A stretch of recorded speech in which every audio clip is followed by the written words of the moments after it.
Азыркы учурда кибер кылмыштар көбөйүп, алдамчылар жарандардын социалдык тармактардагы аккаунттарына кирип, тизмесиндеги бардык досторунан карызга акча сурап, акча котуртуп, уяттуу видеолорго жүзүн коюп монтаждап, шантаж кылууга чейин жетти.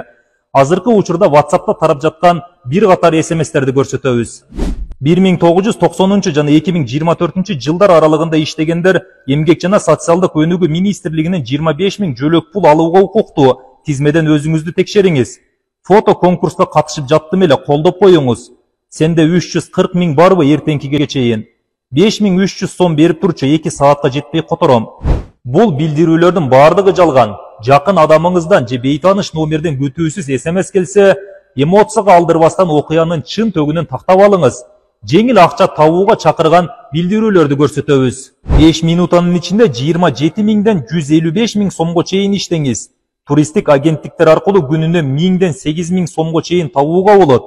Мен Асел Кадырбекова, сизди куттуктайм. Сиз менин конкурс оюнумдан автоунаа утуп алдыңыз. Унааны кимге каттайбыз? Каттоо үчүн 8000 сом которуңуз.